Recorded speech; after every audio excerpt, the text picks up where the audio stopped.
Bienvenue dans Octopus, le podcast Made in Belgium de la LIFRAS, Ligue francophone de recherche et d'activités subaquatiques. Ici, on prend une grande inspiration et on plonge ensemble dans l'univers fascinant du monde subaquatique. Ajustez votre masque, réglez vos palmes, Octopus commence maintenant. Bonjour Pierre. Bonjour Mickaël. Alors Pierre Rigaud, pour rappel, tu es médiateur scientifique à l'Aquarium Muséum universitaire de Liège et tu avais déjà participé à 2 podcasts précédents, un consacré aux homards et un autre sur les raies. Ici, on va parler d'une autre espèce. Alors aujourd'hui, on va parler des skis, qu'on appelle aussi crevettes menthes. Des crevettes comme nos crevettes grises. Attention, en termes crevettes, c'est vrai que c'est un peu un terme fourre-tout.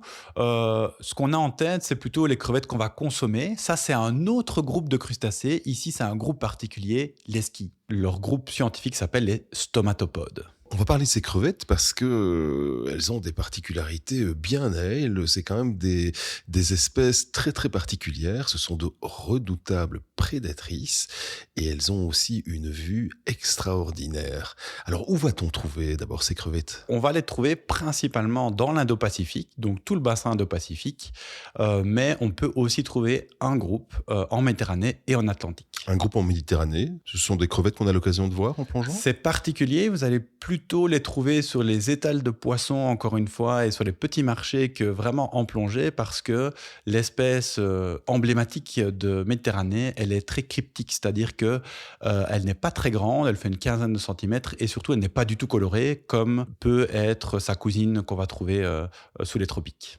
Voilà, parmi ces crevettes, il y en a beaucoup, je pense. Oui, il y a à peu près 500 espèces de crevettes menthes. Et il y en a qui sont peut-être plus particulières ? Oui, il y a 2 espèces particulières. C'est la skie pan, parce qu'elle a plein de couleurs comme le pan que vous connaissez, l'oiseau.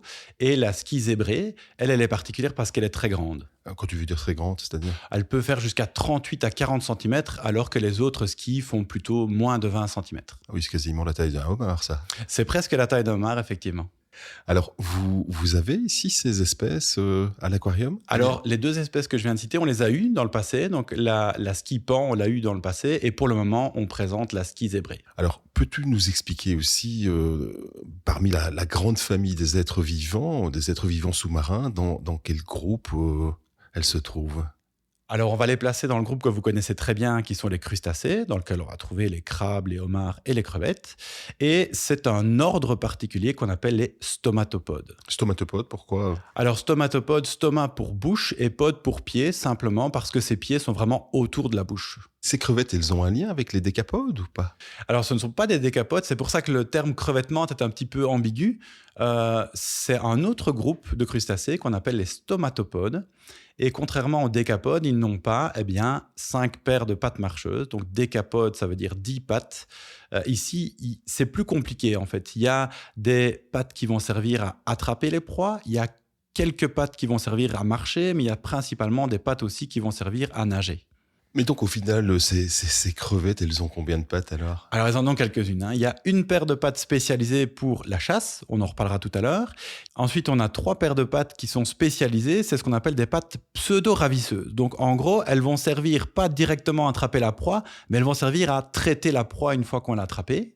Ensuite, on a 3 paires de pattes locomotrices et 5 paires de pattes qui vont servir plutôt à la nage. Alors pour revenir sur la description de ces crevettes, peut-être parler aussi de la crevette pan, vraiment me la décrire, comment elle est, et peut-être aussi nous parler des ocelles. C'est vrai que pour ceux qui n'ont jamais vu une crevette menthe, c'est un peu particulier. Donc la forme générale, ça reste quand même une forme classique pour un crustacé. Donc on a à l'avant une tête et un thorax qui sont fusionnés. Donc c'est ce qu'on appelle un céphalothorax. Et ensuite on a une queue qu'on appelle un abdomen. La particularité, c'est les yeux, on en parlera aussi tout à l'heure, qui sont vraiment particuliers. Et je trouve que c'est ce qu'on voit quand on repère une crevette menthe. C'est vraiment le premier élément qu'on va voir, ce sont ses yeux. Ensuite, il va vraiment y avoir ces pinces qui ressemblent en fait aux pinces de menthe religieuse. C'est d'ailleurs pour ça qu'on les appelle les crevettes menthes. C'est parce que la forme de la pince ressemble très fort à celle de la menthe religieuse. Pour la crevette pan en particulier, c'est vrai qu'un petit peu comme l'animal dont on a parlé, comme l'oiseau, elle possède sur ses antennes, qui sont un peu aplaties, 2 ocelles. Alors, les ocelles, ce sont des ronds noirs, en général, qui vont servir plutôt à la communication. Ici, c'est principalement pour imiter des yeux. Alors, des yeux de quoi? Peut-être des yeux de prédateurs, des yeux de poissons, pour faire fuir un éventuel prédateur. Je pense que ça ressemble aussi un petit peu à des avirons. Est-ce que ça leur sert de palme pour nager aussi? Alors ça, c'est présent chez toutes les crevettes mantes. On a 2 paires d'antennes. Ça, c'est une caractéristique des crustacés, hein. Une paire d'antennes vraiment classique, plutôt pour la perception de l'environnement. Et alors, cette deuxième paire d'antennes qui est un peu aplatie.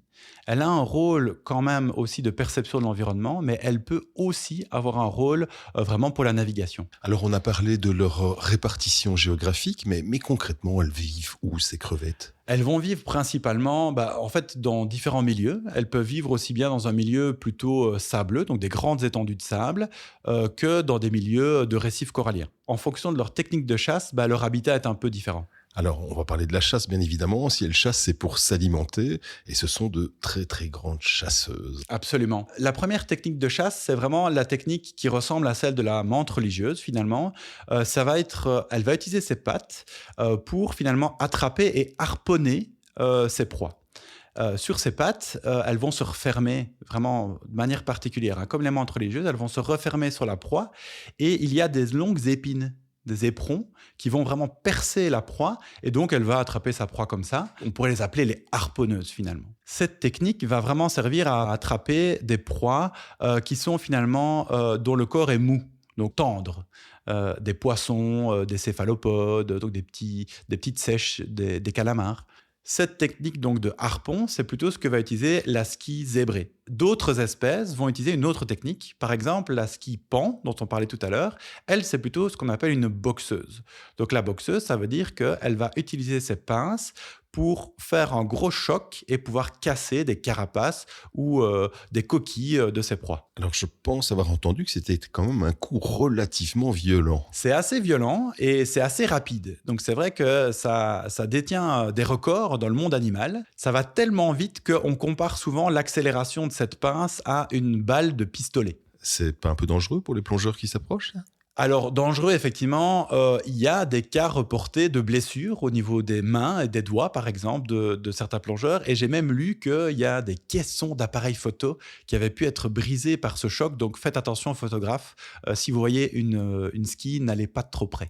Tiens, si tu parles de caisson, moi je pense à une vitre, je pense à une vitre d'aquarium, c'est pas un souci pour vous? Alors, on sait que les espèces boxeuses, donc comme la skie pan, qu'on a déjà eu ici à l'aquarium, peuvent éventuellement poser problème pour les vitres. Il y a aussi eu des cas reportés de vitres fissurées par ces espèces-là.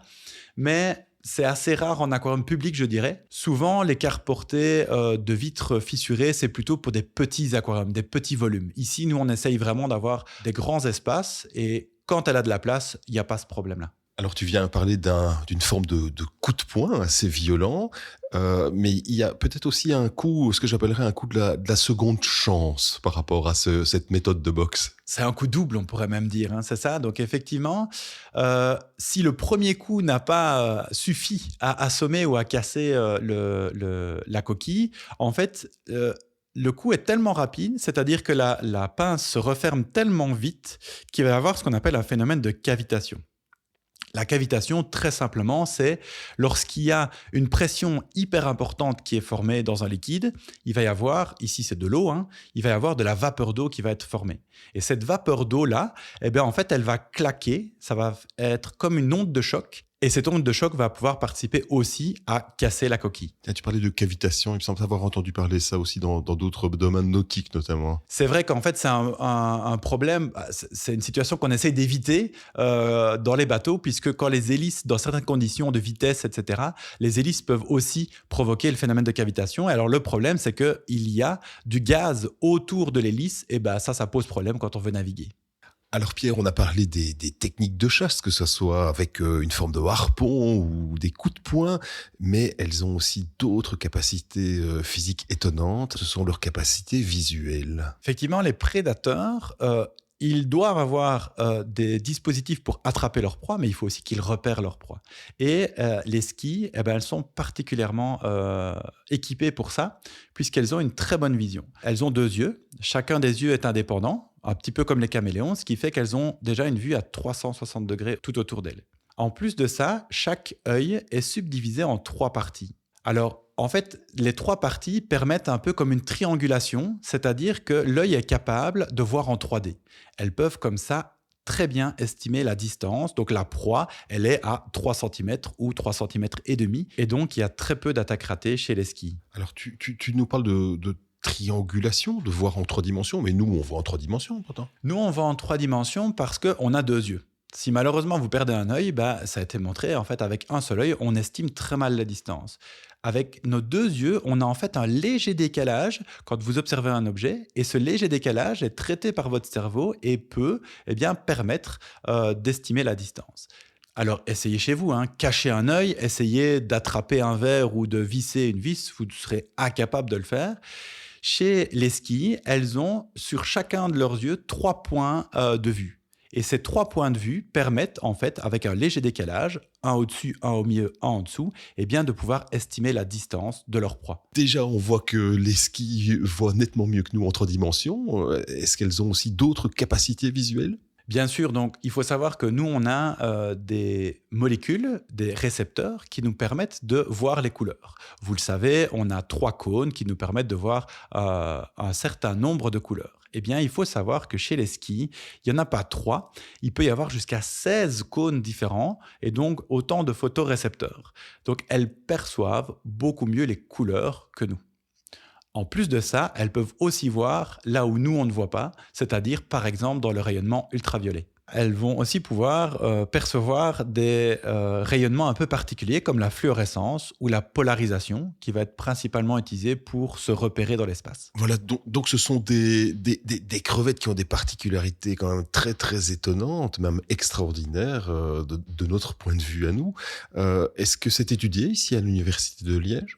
Oui, c'est un domaine de recherche assez intéressant parce qu'il y a plein d'éléments particuliers et effectivement, des recherches sont menées d'une part sur leur exosquelette, donc particulièrement les pinces, que ce soit sur les petits harpons, là, les épines dont je parlais tout à l'heure, il faut qu'elles soient très résistantes. Donc ça, c'est pour les harponneuses, que sur les espèces qui sont plutôt boxeuses, puisqu'on a parlé tout à l'heure, l'impact est super violent et donc du coup, il faut que ce soit résistant. Et là, effectivement, ces pinces sont renforcées et donc ça peut être étudié, notamment ici à Liège. Alors, le deuxième champ de recherche, ça va être sur la vision, évidemment, et sur justement la perception de tous ces rayonnements. En parlant de cette vision, on n'a pas abordé leur manière de communiquer. Elles peuvent communiquer de plusieurs façons et notamment via tous ces rayonnements. Il faut savoir que des rayonnements qui nous paraissent invisibles, donc on ne les perçoit pas, puisqu'elles vont les percevoir et sont peut-être les seules à les percevoir, elles vont les utiliser pour pouvoir communiquer entre elles. Par exemple, pour trouver un partenaire de reproduction.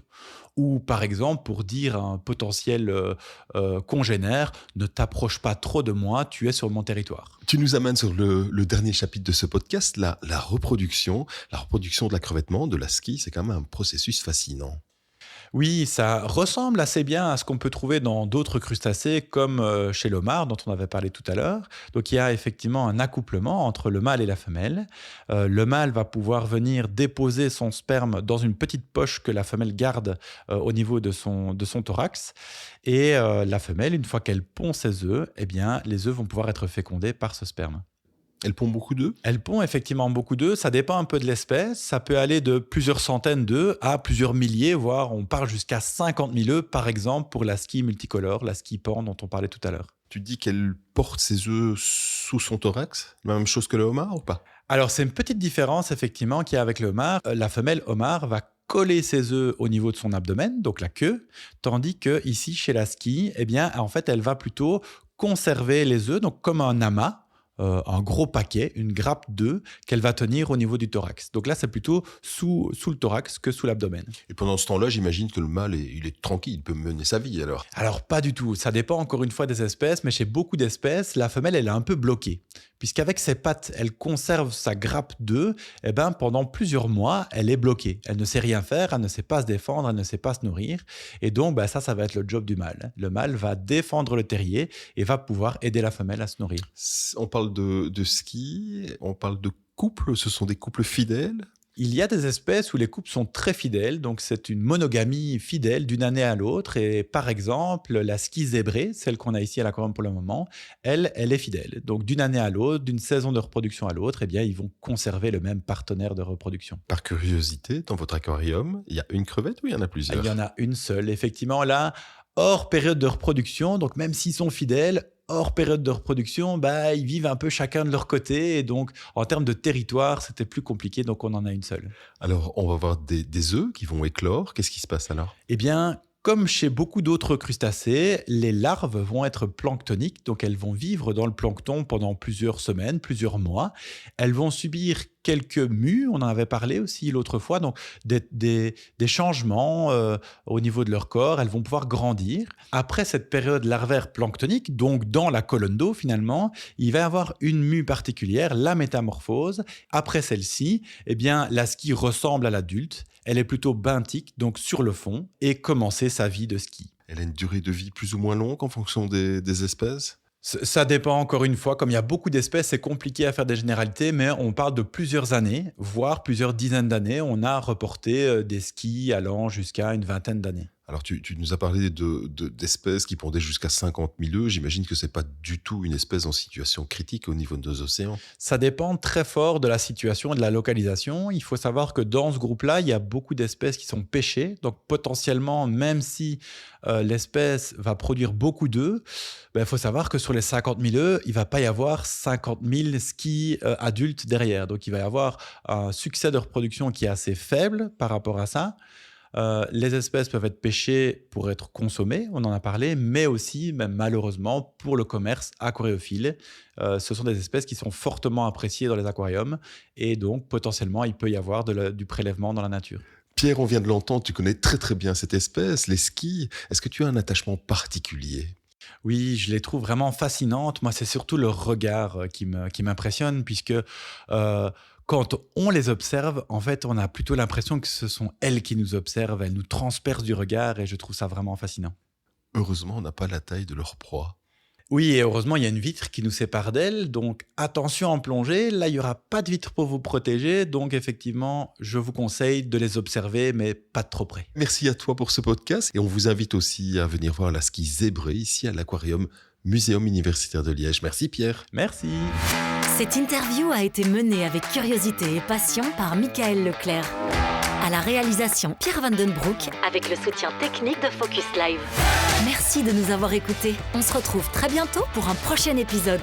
Une idée de sujet, une histoire à partager? Écrivez-nous à octopus@lifras.be. Et si ce podcast vous a plu, pensez à le liker, le partager ou laisser un commentaire. Ça nous aide énormément à faire grandir ce projet. À bientôt!